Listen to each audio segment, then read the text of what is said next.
Welcome back, everybody, to a new week of Blake's Take. Hope you're all having a great day today, and we're going to dive right into some college basketball March Madness, where it was upset city in the round of 32, as favorites were knocked down and underdogs rose above the field. Starting off, of course, with none other than the OSU versus OSU showdown, as Oregon State Beavers took on the Oklahoma State Cowboys in a wild game. The Beavs were looking to punch their first ticket to the Sweet 16 since 1982, while the Cowboys were looking to do it for the first time since 2005. Maurice Kalu, who transferred from Oklahoma State to the Beavs, scored 15 points, dominating from beyond the arc, getting his redemption, leading the Beavs en route, along with Jared Lucas, who also scored 15 points, to a 14-3 run at the end of the first half to go up by 18 on the end of the run, just bullying the Cowboys. However, star freshman and top NBA draft prospect Cade Cunningham wasn't going to go down that easy, as he helped his team regroup and come out hot in the second half, chipping away at the Beavers' lead with a 15-4 run that cut the deficit to just 2. The Beavs then shut down Cunningham for a short stretch to take a 9-point lead. Yet then the Cowboys hit a 3, and then Ethan Thompson turned the ball over, giving it to Cunningham, who hit a 3 himself to cut the Beavs' 9-point lead to just 3 in a matter of 13 seconds. Oh, yikes.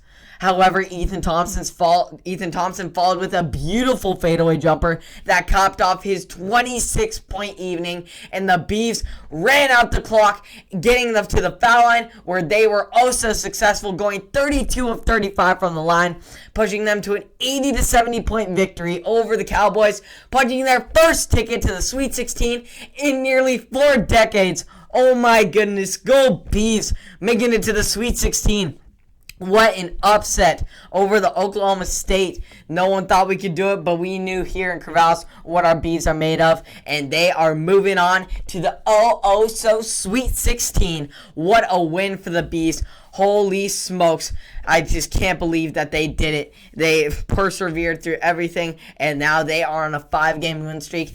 Moving on with this Pac-12 incredible showing in the tournament. They keep moving on.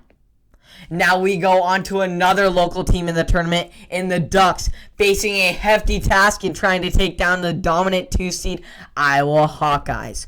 Oregon hit 7 threes. Yes, 7 threes, and made 22 of 37 shots in the first half, despite having 3 players in foul trouble. Yet the Ducks struggled to stop the Hawks' top player, as Luka Garza dominated in the paint and the mid-range, going off for 22 in the first half to keep things close. Nevertheless, the Ducks got enough momentum going to finish their first half on a 10-0 run, filled with a pair of LJ Figueroa threes and an electrifying dunk for the exclamation point.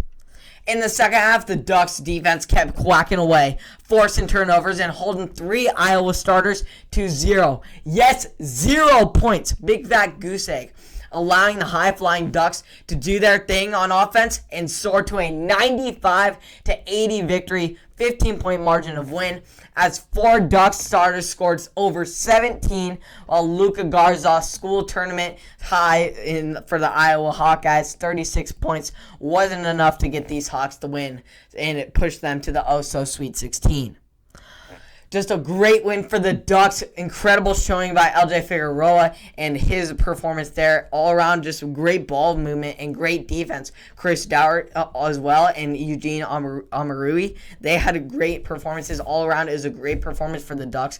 They dominated, and they showed, even though they didn't even play and got to move on from VCU, they had a reason to move on, because they are going to be a lethal middle-class team as they head into the Sweet 16 to take on another incredible team. So there, the Pac-12 moves on. Great win for both local teams, as both the Bees and the Ducks are in the Sweet 16. Holy smokes, 1/8 of the Sweet 16 is from right here in Oregon. So that's pretty cool. I'm glad that they made it, and I hope that they can move on to the Elite 8. On to another major upset in the 15-seed Oral Roberts, taking on the 7-seed Florida Gators, attempting to become only the second 15 seed ever to reach the Sweet 16. Florida was able to control the majority of the game through shooting 55% from the field and out-rebounding the smaller Golden Eagles 37-24. Yet, Florida's poor fourth quarter performance filled with 20 turnovers allowed the Golden Eagles to get really back in the game and eventually take their first lead since the first half with just under 3 minutes remaining. The Gators would ultimately not take care of the basketball and not get their shots to fall, allowing the Golden Eagles to hold on for the major upset and join the 15-16 club with the only other team in history of the tournament to make it as a 15 seed. Just an incredible win. Holy smokes, they did amazing. What a stretch by them. Who would have thought that the freaking Oral Roberts, oh my goodness, what an incredible win for them. 15 seed. No one would have thought that a 15 seed would come in, especially taking Ohio State down in the first half. That was just a sight to see.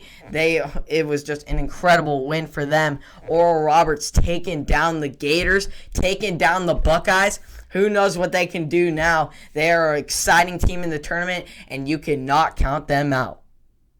And there is no way we can finish off this March Madness segment without talking about Loyola Chicago and Sister Jean as they battle for the top team in Illinois, in the top team in the state against Illinois for the title of best team in the state of Illinois and Sweet 16 ticket holders.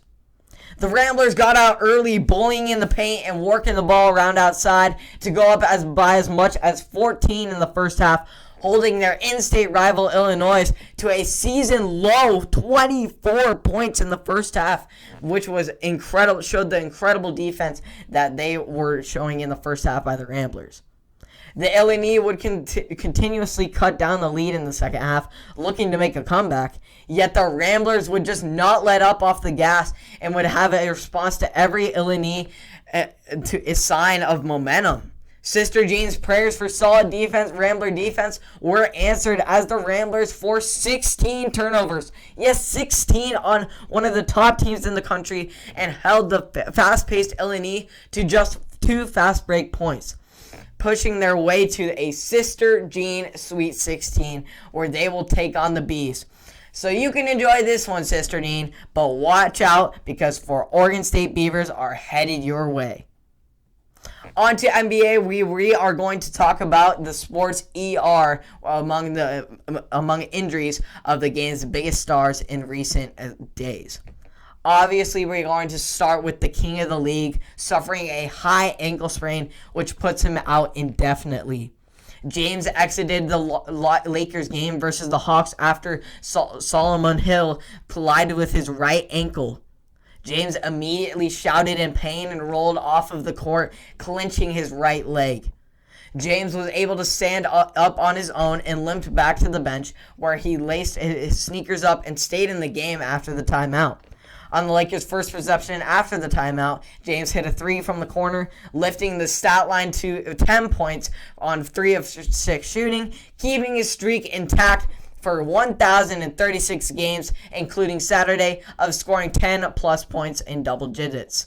Very unfortunate loss for the Lakers, who are now without their 2 biggest players and only chances of winning of the championship. If they don't have those 2 pieces, they are not going to be even to win the Western Conference, let alone make it out of the first round. But as devastating as the loss is of LeBron to the league, he wasn't the only star to go down this weekend, as Rookie of the Year favorite LaMelo Ball suffered a fractured wrist that is likely to put him out for the rest of the season. To make matters even worse, it was on the wrist of his shooting hand. Ball won't be formally ruled out until the end of the season, until later in the season, after meeting with Dr. Michelle Carlson at the hospital for special surgery in New York earlier this week. But sources said the injury will end up his dazzling debut of 41 games in which he led the Hornets to an 8th seed spot in the Eastern Conference and in a hopeful playoff contention. So the rookie, who was averaging dang near 16, 6, and 6, is now out indefinitely, altering his promising Rookie of the Year campaign and Hornets for playoff contention. Now on to some injuries that have not been so recent, but which is why they are the problem, because it seemed as though they were injuries that would have a quick timeline for return. I can only be talking about none other than KD and AD, where each has missed over 15 games over the course of over a month. Long absence that is due to injuries that should have only taken a couple or a few weeks to recover from. As a fan, I feel as though we are being led to believe that these injuries are less meaningful than they actually are. Because with the titles of these injuries that they have been given, a normal timetable of return for these injuries would only be around 3 weeks. And it varies from player to player, obviously, but that is around the normal timetable for these injuries. But both of these two players have been out for 5 weeks, which has not necessarily impacted their team's success, as LeBron has helped carry an overtime load for the Lakers, while Harden has stepped up to an incredible, unselfish scoring monster machine, playing it in a manner that we have never seen him perform in his career, which is incredible to see. No disrespect on that. However, with LeBron now being out and Harden continuously having to play by himself night in and night out without Kyrie or KD, we have to question when these absent stars will return, because their teams need them more than ever. Lots of unfortunate injuries across the league. Some of the biggest names are out, and not to mention that Curry is still out with a tailbone. It is just like top 5 all-stars in the league. All-star starters are out with significant injuries that they've been out for significant periods of time, and I just don't understand why they haven't returned yet. And obviously the Ball and the LeBron ones are new, but still it just seems as though the NBA this year has had a higher rate of injuries among big stars and big names than we have ever seen before. So let's hope that no more injuries occur among the league, or else it's just going to be a lot of no excitement basketball. I mean, there will still be exciting players across the league, but it seems like we're losing some of the game's brightest and youngest and most incredible players that we like to see night in and night out, and that is going to ultimately probably suffer the NBA's ratings as television watchers, because the whole point of watching the NBA, a lot of us just want to see our favorite stars play, and when our favorite stars have been out for the past couple of months, NBA's ratings are going to go like this. So we just need as officials, I feel as though we need to keep our players more safe, and as our teams, as players, we need to make smarter decisions in order to keep ourselves on the court, because that is all as a fan, that is what we just want to see. We want to see our favorite stars battling out, competitive with one another, and we want to see everyone full health, because that is the highest and most exciting point and the whole reason why the NBA is such a special league. So hopefully these guys can recover and these stars can make a comeback, because it is long overdue and has been long awaited, and we will await the return of these stars. As far as NFL, we got a nice free agency deal in the Pacific Northwest to start the week, as the Seattle Seahawks are re-signing running back Chris Carson on a 3-year deal worth $24.625 million. That voids the 2 years of $10.425 million, with $5.5 million guaranteed and an opportunity for $6.6 million with incentives. The voiding 3rd year in Carson's deal allows the Seahawks to spread out his signing bonus over the course of 3 seasons for salary cap purposes instead of 2, helping to loosen up their tight salary cap situation in Seattle. Carson totaled 968 yards from scrimmage last year and 9 touchdowns, but missed 4 games with a foot injury.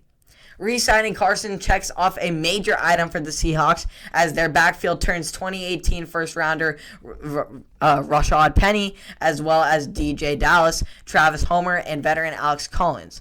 But Penny has played a complementary role to Carson in each of his 3 first NFL seasons and has missed most of 2020 while recovering from a knee injury.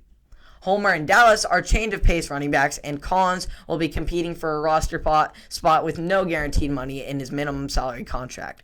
So this is a very important deal on the re-signing for Seattle. Now they just need to work and acquire some offensive linemen, or to better develop the ones that they have, in order to better protect Wilson and Carson in order to have a successful offense in Seattle. As far as local sports, both the boys and girls cross-country teams clinched a state meet berth with their solid performances at the Husky Invitational in Sweet Home. Philomath sophomore Brody Bushnell finished as the top individual with a time of 18:31.6 and nearly 9 seconds ahead of the runner-up in the race, James Lackey of Newport. Senior Grant Halesto was third, sophomore Mateo Candenoza was fourth, senior Levi Knutson was fifth, senior Justin Inghauser was sixth, and sophomore Ben Hernandez was eighth. The team's seventh varsity runner, senior Sean Cummings, was 17th. The course is definitely a typical one with muddy hills and two crossings over streams. The runners' typical times obviously fell by a normal time of 2 minutes, which was expected of these runners who are running through a very difficult and hilly and weird environment course. The boys now have a 15-1 record and have won 3 straight meets. On to the girls, who placed all 6 of its team scores in the top 20, with 3 of those in the top 10. Sophomore Ingrid Halesto placed 4th, junior Kaylee Houchin placed 7th, and freshman Alex Eckheld was 10th, while Phoebe Cohen finished just outside the top 10 in 11th. Freshman Danielle Harris was 14th, and sophomore Allie Todd rounded it off at 20th. The girls secured a meet win and now have an 8-3 record. Huge performances for the Warriors, especially in a key conference meet with lots of in-conference matches. This is a huge step in the right direction as the boys look to go back-to-back state champs and the girls look to win one of their own after their 4th place finish last year. Great to see these cross-country runners having lots of success, as they always do. So thank you for tuning in to another episode of Blake's Take. Hope you enjoyed all of the incredible March Madness news. It is wild. The Beavs and the Ducks are moving on. That is so incredibly exciting. Not so fun news in the NBA. We're going to lose a lot of entertainment there. I'm really hoping we get them back in April, or if they're going to April Fools us and not bring them back, that's going to be very, very unfortunate. Hope you enjoyed the incredible fast runners and the cross country, and I hope you all enjoyed the incredible Blake's Take. And you can catch it on Apple Podcasts, Spotify, and or YouTube. Yeah, I would appreciate if you hit the subscribe button, hit the like button to spread it all around to those who would like to enjoy the local and national sports we provide here, and I will catch you all in the next one.